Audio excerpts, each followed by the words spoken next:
Hello दोस्तों, आप सभी का स्वागत है आपके अपने YouTube channel GK show by Guru Sohanlal Verma में। आज अपनी क्लास लेकर आते हैं प्रधानमंत्री के बारे में।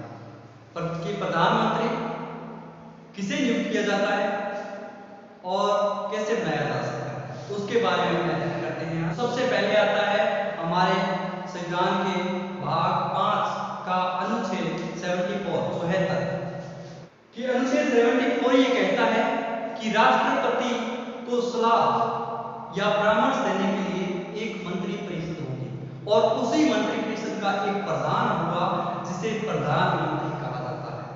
और उसके बाद प्रधानमंत्री की नियुक्ति कौन करता है, कैसे की जाती है, उसकी पूरी जानकारी आपको मिलती है संविधान के अनुच्छेद 75 के अंदर। 75 में इसका पूरा वर्णन मिलता है।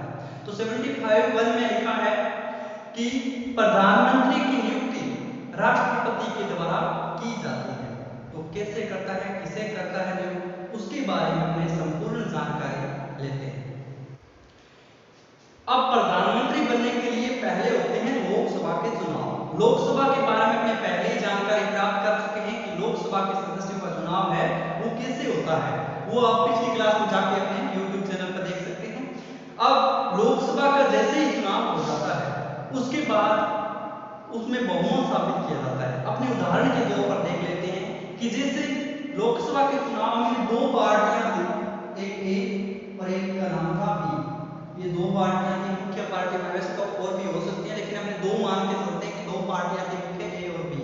चुनाव हुआ तो इनमें से दोनों ही पार्टियों को अपना बहुमत साबित करना होगा अगर प्रधानमंत्री बनना है तो उसके लिए जब मतगणना आए उसके बाद बहुमत क्या होता है। सबसे पहली बात आती है कि लोकसभा में बहुमत क्या होता है। तो बहुमत वो होता है कि कुल 545 सीटें होती है लोकसभा के अंदर, उसमें से आधे से एक ज्यादा, मतलब कितनी, 273 सीटें। इन दोनों में से जिस पार्टी के पास 273 सीटें आ जाएगी वो अपना बहुमत साबित कर देगी और फिर उसी पार्टी के एक प्रमुख नेता को राष्ट्रपति के द्वारा प्रधानमंत्री नियुक्त किया जाएगा। तो मान लो यहाँ पर ए पार्टी जो है उसको 273 सीटों का बहुमत मिल गया, तो राष्ट्रपति इस ए पार्टी से का एक प्रमुख जो नेता होगा उसे प्रधानमंत्री नियुक्त करेगा। अब यहाँ पर प्रधानमंत्री नियुक्त किया जाता है तो इसके लिए पहली शर्त तो यह है कि प्रधानमंत्री उसे ही बनाया जाता है जो लोकसभा में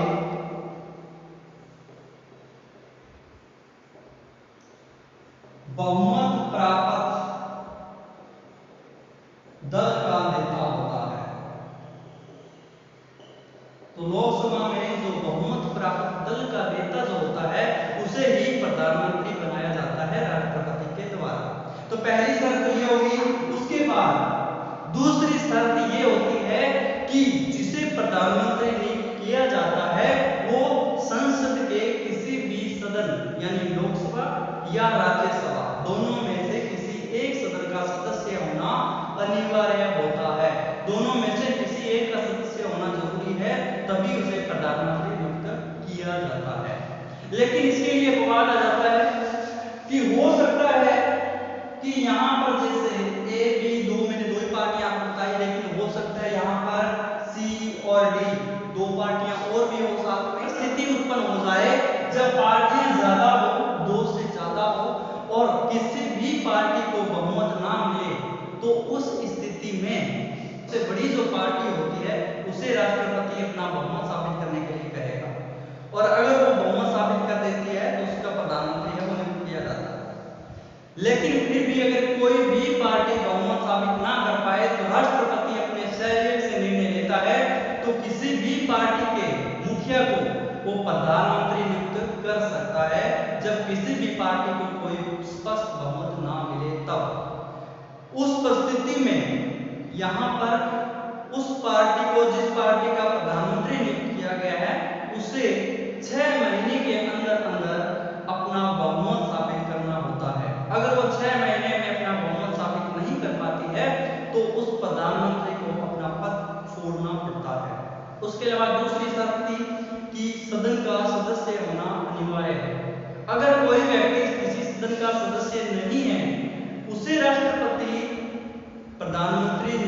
सकता है, किंतु उसके लिए भी यही शर्त है कि 6 महीने के अंदर अंदर उसे किसी भी दोनों सदनों में से किसी भी सदन की सदस्यता लेनी पड़ती है, चाहे वो राज्यसभा के लिए चाहे लोकसभा के लिए।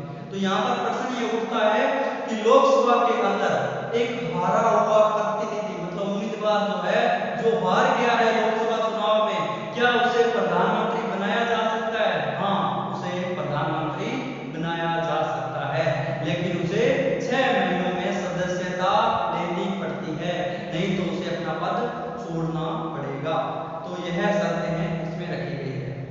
इसके अलावा ऐसी भी परिस्थिति हो सकती है कि जैसे ए पार्टी के पास पूरा बहुमत है, 273 सीटें उनको प्राप्त है, लेकिन इसी पार्टी में 3 मुख्य नेता है, मान लो के खैर और है, 3 नेता हैं और ये तीनों चाहते हैं कि हम प्रधानमंत्री बने। अब इनमें कोई समझौता नहीं होता है किसी एक को प्रधानमंत्री बनाने के लिए, तब राष्ट्रपति अपने सहवेग से निर्णय लेता है कि इनमें से किसे प्रधानमंत्री है वो नियुक्त किया जाए। प्रधानमंत्री बनने के पश्चात वह एक सूची बनाता है, अपने मुख्य जो सदस्य होते हैं, उनके लोकसभा के मुख्य जो सदस्य होते हैं उनकी एक सूची बनाता है, वो सूची बनाकर राष्ट्रपति के पास भेजता है और राष्ट्रपति से कहता है कि इन्हें आप मंत्री नियुक्त कर दें। तो मंत्री नियुक्त करने के लिए सलाह दी जाती है प्रधानमंत्री के द्वारा, और प्रधानमंत्री जिन्हें मंत्री बनाने के लिए राष्ट्रपति को कहता है, राष्ट्रपति उन्हें ही मंत्री बनाता है। उसके अलावा मंत्रियों के बीच जो विभागों का बंटवारा होता है वो भी प्रधानमंत्री के द्वारा किया जाता है, और उसके अलावा मंत्री परिषद की जितनी भी बैठकें होती हैं उनकी अध्यक्षता या मुखिया जो होता है वो भी प्रधानमंत्री होता है।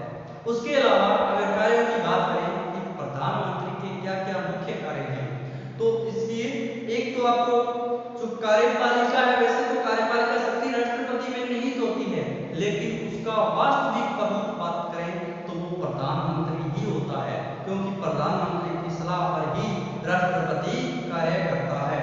तो इसलिए कार्यपालिका का वास्तविक प्रमुख है वो भी प्रधानमंत्री होता है।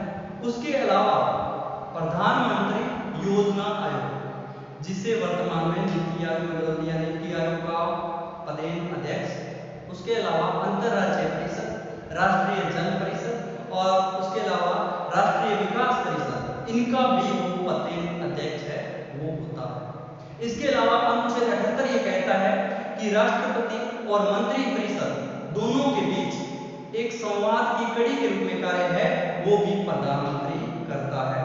इसके बाद अपनी बात करें प्रधानमंत्री की पदावधि के बारे में कि प्रधानमंत्री के पद की अवधि कितनी होती है। तो लोकसभा की अवधि होती है 5 वर्ष।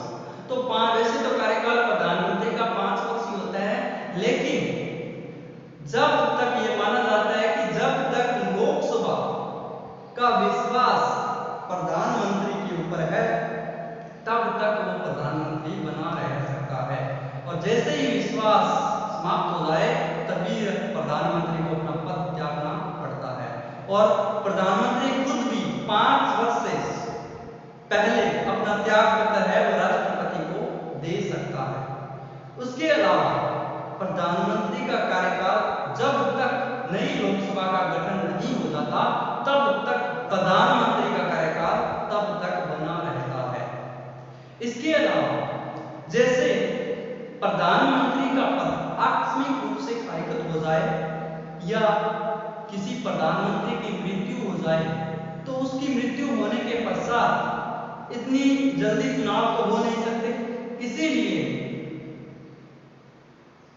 राष्ट्रपति द्वारा जिस पार्टी का पहले जो प्रधानमंत्री होता है उस पार्टी से कहा जाता है कि आप अपना उत्तराधिकारी चुने, मतलब नया प्रधानमंत्री है सिलेक्ट करें और उसके बाद उसकी नियुक्ति दी जाए।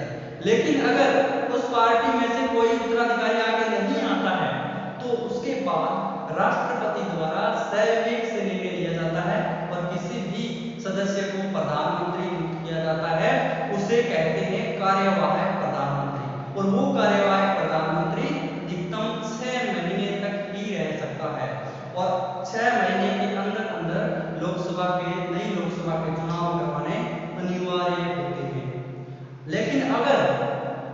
पार्टी का जो वो प्रधानमंत्री, पूर्व प्रधानमंत्री था, अगर उसकी मृत्यु हो गई है और उसका उत्तराधिकारी ने उसका स्थान ग्रहण कर लिया है, तो वो नया जो प्रधानमंत्री होगा वो शेष समय के लिए चुना जाएगा, न कि 6 महीने के लिए। 6 महीने तक केवल वही रहता है जो राष्ट्रपति द्वारा कार्यवाही प्रधानमंत्री नियुक्त किया जाता है। अब अपने बात कर लेते हैं कि जो हमारे देश के अंदर अब तक जो प्रधानमंत्री रहे हैं उनके बारे में कुछ जानकारी प्राप्त कर लेते हैं।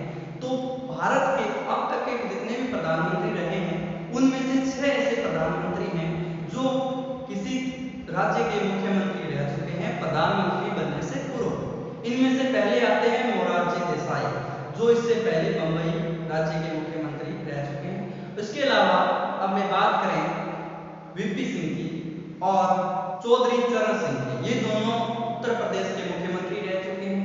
एचडी देवगौड़ा जो कर्नाटक राज्य के मुख्यमंत्री रह चुके हैं। पीवी नरसिम्हा राव जो आंध्र प्रदेश के मुख्यमंत्री रह चुके हैं। और उसके अलावा नरेंद्र मोदी जो हमारे वर्तमान में प्रधानमंत्री हैं, वो गुजरात के मुख्यमंत्री रह चुके हैं। तो ये 6 ऐसे प्रधानमंत्री हैं जो इससे पहले मुख्यमंत्री भी रह चुके हैं।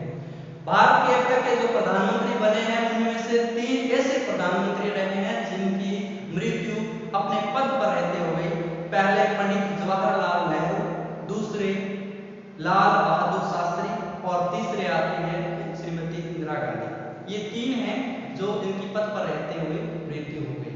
और उसके अलावा भारत के अब तक के सबसे युवा प्रधानमंत्री माने जाते हैं वो राजीव गांधी को माना जाता है। सबसे बुजुर्ग प्रधानमंत्री माने जाते हैं मोरारजी देसाई।